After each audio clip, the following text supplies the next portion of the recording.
आज शायद किसी विवाह में शामिल हों, उनके चेहरे पे आज मुस्कान नहीं होगी, अच्छा नहीं लगता, लेकिन नहीं होगी, अब क्या कर सकते। ये उपचुनाव जो 13 सीटों पर हुए, बहुत महत्वपूर्ण, हर उपचुनाव हर चुनाव महत्वपूर्ण होता है, बहुत महत्वपूर्ण चुनाव थे।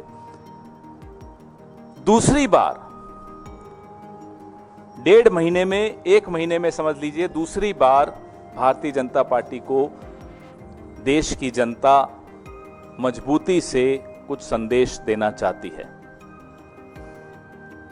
लोकसभा चुनाव में संदेश बहुत स्पष्ट था, हुजूर इस कदर भी न इतरा के चलिए। अब 1 महीना हो गया, लोगों ने देखा रवैया में कोई फर्क नहीं है, अभी भी वही ऐंठ, वही घमंड, वही अहंकार। फिर से एक संदेश दिया। उत्तराखंड में हम दोनों सीटें जीत गए, बद्रीनाथ की भी और मंगलोर की भी। हिमाचल में एक थोपा हुआ चुनाव, निर्दलीय 3 विधायकों से इस्तीफा लिया गया, उनसे इस्तीफा करवाया गया, हमारी सरकार को अस्थिर करने का प्रयास किया गया और जनता का पैसा एक थोपे हुए चुनाव पर बर्बाद करवाया गया। आप लोग उसको ऑपरेशन लोटस कहते हो, मैं उसको ऑपरेशन कीचड़ कहता हूं। ऑपरेशन वोटर्स सबसे बड़ा होता है, सबसे मजबूत जवाब देता है। हिमाचल में देहरा विधानसभा क्षेत्र में, नालागढ़ में हमें जीत हासिल हुई। हमीरपुर हम हारे हैं, लेकिन ये तीनों सीटें ऐसी हैं जिसमें असेंबली इलेक्शन में, विधानसभा चुनाव में इंडिपेंडेंट जीते थे, कांग्रेस नहीं जीती थी। इस बार कांग्रेस ने 3 में से 2 जीत ली। और अगर आप कुल मिलाकर 13 की 13 सीटों का आकलन करेंगे तो भारतीय जनता पार्टी को सिर्फ 2 मिली।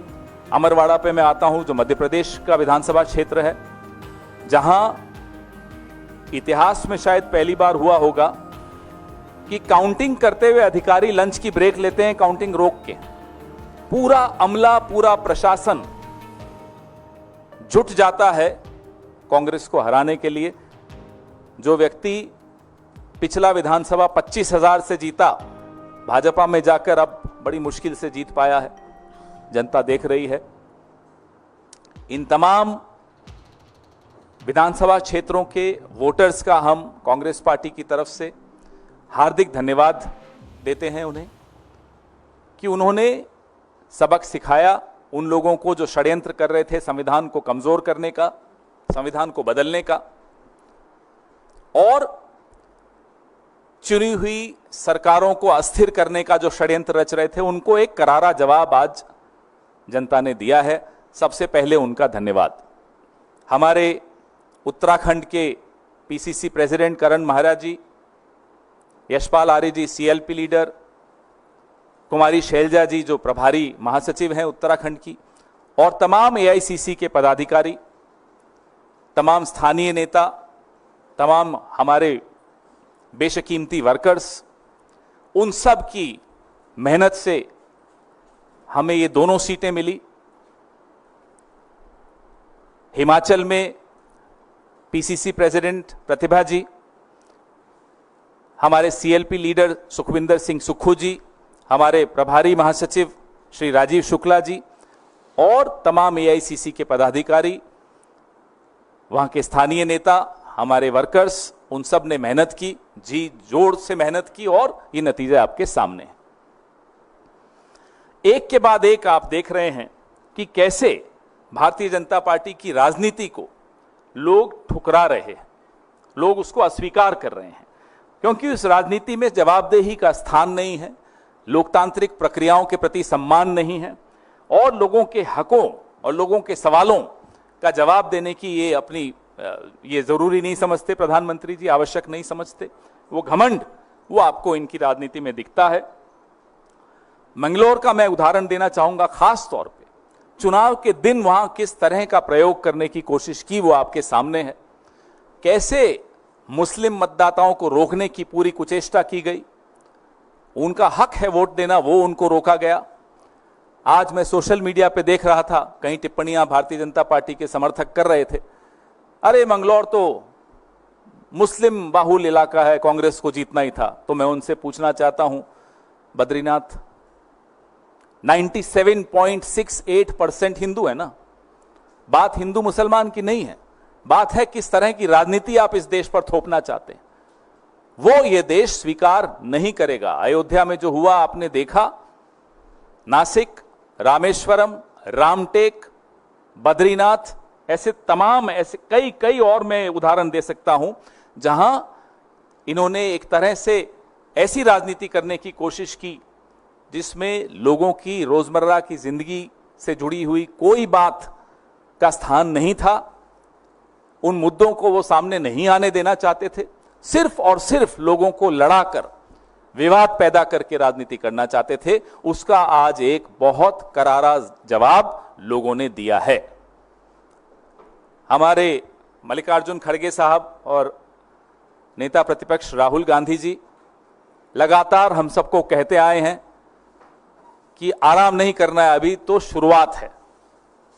आने वाले जितने भी 4 असेंबली इलेक्शंस आ रहे हैं, राज्यों के विधानसभा के चुनाव आ रहे हैं, हम पूरे वर्कर्स, हमारे तमाम ऑफिस बेरर्स पूरी मजबूती से काम पर लग गए हैं। एक दिन का भी हम लोग आराम नहीं करेंगे। सितारों से आगे जहां और भी है, अभी इश्क के इम्तिहान और भी हैं, हम उसी विनम्रता से अपने काम पे लग गए हैं और आपको आश्वस्त करते हैं कि जिस विचारधारा को लेकर हमने पिछले कई सालों से संघर्ष किया है, उस विचारधारा को कमजोर नहीं होने देंगे और किसी को कमजोर करने भी नहीं देंगे। आपके सवाल।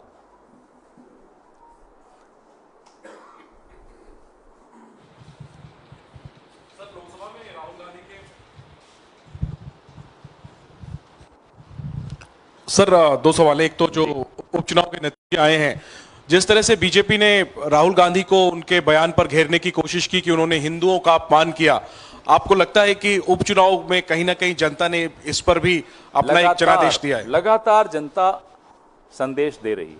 जनता जीतने वाले को भी संदेश देती है, जनता हारने वाले को भी संदेश देती है। अब आपके ऊपर है कि आप वो संदेश स्वीकारते हैं विनम्रता से या नहीं स्वीकारते। हमने 2014 का संदेश भी स्वीकारा, 2019 का भी स्वीकारा, 2024 का भी स्वीकारा। ये उपचुनावों का भी हम संदेश स्वीकार रहे हैं, उससे सीख ले रहे हैं। क्या नरेंद्र मोदी जी कुछ सीख लेंगे? लगातार उनकी राजनीति को अब ठुकराया जा रहा है, नकारा जा रहा है। अब उनके हाथ में, वो लें तो लें, ना ले तो आने वाले चुनाव में और मालूम पड़ जाएगा। और सर एक सवाल और है, आपके संगठन महासचिव, कांग्रेस के संगठन महासचिव केसी वेणुगोपाल ने एक सोशल मीडिया पर पोस्ट डाला है कि उनके फोन को हैक करने की कोशिश हुई है, उनको एप्पल की तरफ से ये सूचना दी गई है। ये कितना गंभीर मामला है सर, और इसको लेकर के आप लोग क्या कुछ कार्रवाई चाहते हैं? ये वेणुगोपाल जी के साथ पहली बार नहीं हो रहा, उनके साथ ये पहले भी करने की कोशिश की और ये लगातार प्रयास कर रहे हैं। राहुल जी के भी फोन पे एक बार आपको मालूम है हुआ था। हमारे कई नेताओं के फोन इस तरह से हैक करने की कोशिश की और एप्पल की तरफ से अधिकृत चेतावनी आई थी अक्टूबर पिछले साल। मेरे फोन पर भी ये लगातार हम सबके साथ करने की ये कोशिश कर रहे हैं, लेकिन करते रहिए। आप 2024 में आपको मालूम पड़ गया, ये सब करने से कुछ नहीं मिलेगा। जनता देख रही है और भगवान देख रहे हैं। सत्यम शिवम सुंदरम। सर आप, हाँ माइक। हेलो। हाँ, सर एक सवाल है उपचुनाव से जुड़ा हुआ। अभी उत्तर प्रदेश में भी उपचुनाव होंगे, विधानसभा के बहुत सीटें खाली हैं और राजस्थान में भी होने वाले हैं। दोनों जगह भारतीय जनता पार्टी की सरकार है और यूपी में तो बीजेपी की बड़ी हार हुई है, जहां से उम्मीदें नहीं थी उनको। तो वहां कांग्रेस का प्रोस्पेक्ट क्या देख रहे हैं? और राजस्थान में भी, यूपी के लिए स्पेसिफिक पूछना चाहूंगा कि क्योंकि वहां आप समाजवादी पार्टी के साथ अलायंस में हैं, तो कांग्रेस को कहां देख रहे हैं सीटों के मामले में? कितनी सीटों पे कांग्रेस लड़ सकती है वहां? अभी चुनाव घोषित हुए नहीं हैं, अभी बैठकों का सिलसिला शुरू होगा। कौन किस सीट पे लड़ेगा वो तय होगा, सब आपस में चर्चा करेंगे। उसके बाद इस निष्कर्ष पर तमाम पार्टियां पहुंचेंगी कि कौन सी पार्टी कौन सी सीट पर लड़ रही है, तब फिर चर्चा करेंगे। सर दूसरा सवाल है, ऑल इंडिया मुस्लिम जमात के राष्ट्रीय अध्यक्ष मौलाना मुफ्ती साहबुद्दीन रजवी बरेलवी ने एक बयान दिया है कि सुप्रीम कोर्ट का विरोध नहीं करते, लेकिन मुस्लिम महिलाओं के अधिकारों से किसी को कोई हमदर्दी नहीं, सिर्फ महिलाओं की आड़ में शरीयत की तौहीन होती है। इससे भारत का मुसलमान चिंतित है। मुझे लगता नहीं है कि ये मुद्दा है आज। इस मुद्दे पर मैं आज चर्चा नहीं करूंगा, फिर जरूर किसी और दिन इस पे पूरा स्टडी करके गंभीरता से फिर चर्चा करेंगे। माइक दीजिए इन्हें।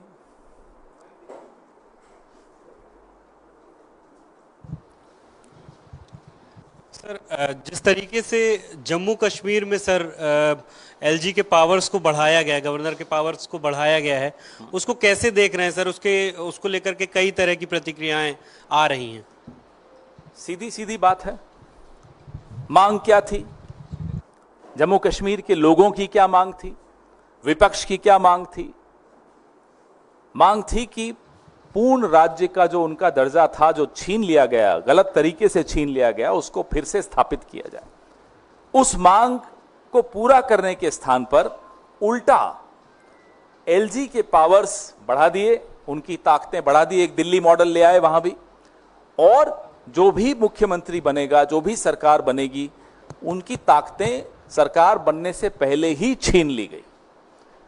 इससे क्या निष्कर्ष निकलता है? इससे निष्कर्ष ये स्पष्ट निकलता है कि भाजपा को खुद जीतने की तो कोई उम्मीद है नहीं। पहले ही उन्होंने एक तरह से सरेंडर कर दिया कि साहब हम तो नहीं जीत रहे, अब जो जीतेगा उसको काम नहीं करने देंगे। ये बात इस एलजी और उस एलजी की नहीं है, बात है कि ये जिस एलजी की हम बात कर रहे हैं, इस पर भी एक लाइन में कहना चाहूंगा, ये एलजी के खिलाफ बहुत आरोप लगे हुए हैं, संदेहों के घेरे में है, सवालों के घेरे में है, उसका जवाब नहीं मिल रहा, कोई इंक्वायरी नहीं हो रही, कोई चर्चा नहीं हो रही। आखिर क्या बात है कि आप जम्मू कश्मीर को पूर्ण राज्य का दर्जा नहीं दे रहे? आखिर क्या बात है कि जम्मू कश्मीर में एक सरकार जो चुनी जाएगी, चुनने से पहले ही उसकी आप अधिकार छीन रहे हैं? ट्रांसफर पोस्टिंग्स में आप एलजी का दखल पूरा रखेंगे और चुने हुए मुख्यमंत्री का उसमें कोई भूमिका ही नहीं रहेगी। इन सब बातों का जवाब कल ही 2 नोटिफिकेशंस निकली, एक था संविधान हत्या दिवस और दूसरी में संविधान की हत्या कर दी। पवन जी, पिछले लोकसभा चुनाव में उत्तर प्रदेश आपके गठबंधन सबसे अधिक सीटें मिली हैं। भारतीय जनता पार्टी की बात करें, बगावत शुरू वहां से उठने शुरू हो गए हैं। बदलापुर से भाजपा के विधायक रमेश मिश्रा, उन्होंने कहा केंद्र दखल दे, यूपी की हालत खराब है, अन्यथा 2027 में पार्टी चुनाव जीत नहीं पाएगी। वो ठीक बोल रहे हैं, लेकिन जिनको बोल रहे हैं उनको सलाह लेने की आदत है नहीं। उन्होंने तो सरेआम कह दिया था, नड्डा जी ने के थ्रू कहलवाया था। नड्डा जी खुद तो बोलते नहीं है, कहा जाता है तभी बोलते हैं कि आरएसएस की भी जरूरत नहीं, अब हम आरएसएस से बड़े हो गए। तो जो लोग आरएसएस से बड़े हो गए, आरएसएस को की सलाह नहीं लेते, किसी की सलाह नहीं लेते, वो मिश्रा जी की सलाह थोड़ा ही ले लेंगे। उनको लगता है वो जो करते हैं ठीक करते हैं। सर, ये उन्होंने कहा 2027, बिल्कुल ठीक कह रहे हैं। लगातार अब भारतीय जनता पार्टी, जिसकी हार का सिलसिला शुरू हुआ है, लगातार आपको हारती हुई दिखेगी। सर, ये जो बाइपोल रिजल्ट पर आपने बात कही, टीएमसी की तरफ से कुणाल घोष ने कहा है कि यह रिजल्ट जो है वो केंद्र में मोदी सरकार के लिए उल्टी गिनती शुरू हो गई है और इंडिया अलायंस जल्द केंद्र में गवर्नमेंट फॉर्म करेगी और टीएमसी का उसमें सिग्निफिकेंट रोल होगा। कांग्रेस भी क्या यही मानती है कि मोदी सरकार की उल्टी गिनती केंद्र में शुरू हो गई है? आप लोग अगर बहुत लंबी छुट्टी पे जाने की सोच रहे हैं तो मत करिएगा, मैं आपको सलाह दे रहा हूं। अब इशारा है तो मत जाइएगा छुट्टी पर, कुछ महीनों बाद चले जाइएगा, उसमें क्या हो गया? मतलब कांग्रेस ये मान रही है कि 2 महीने में कुछ बड़ी घटनाक्रम, राजनीतिक उलटफेर हो सकती है। मैं फिर आपको दोहरा रहा हूं, अगर कोई शादी करने वाला हो, छुट्टी पे जाने वाला हो, हनीमून पे जाने वाला हो, तो अभी रुक जाइएगा।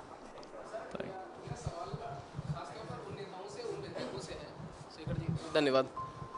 मेरा सवाल खासतौर पर उन नेताओं के लिए है और आपसे इसलिए पूछ रहा हूं कि कई साल पहले या कुछ दिनों पहले तक हम सुनते रहे कि अंतरात्मा की आवाज पे ऐसा किया, तो चाहे वो शीतल अंगुराल हो जलंधर वेस्ट से या फिर मुकुटमणि अधिकारी जो रानाघाट दक्षिण से लड़े, ऐसे दल बदल करने वाले नेताओं के लिए आप क्या कहना चाहेंगे? और दूसरा, हमने पिछले साल भी देखा कि सितंबर महीने में जब 6 राज्यों के 7 उपचुनाव हुए थे, जिसमें घोसी की सीट थी और धूपगढ़ी की सीट थी, उसमें भी नतीजे बीजेपी के फेवर में नहीं गए। देखिए, जिस तरह की जोड़तोड़ की राजनीति पिछले 10 साल के इस दौर में हमने देखी है, इससे पहले बहुत कम ऐसी देखने को मिली। और इस राजनीति को लोग शायद अब नकार रहे हैं, ठुकरा रहे हैं। संदेश लेने वाला अगर संदेश ले ले तो शायद इस तरह की जोड़तोड़ की राजनीति नहीं होगी। महाराष्ट्र में आपने देखा कैसे एक सरकार को गिराया गया, डिस्टेबलाइज किया गया, एजेंसियों का सहारा लेके किया गया। लोकसभा में उसका जवाब मिला, विधानसभा में और मजबूती से जवाब मिलने वाला है। तो ये जवाब लेने वाले को समझना है कि इस तरह की राजनीति पे अब विराम लगना चाहिए। माइक दीजिए।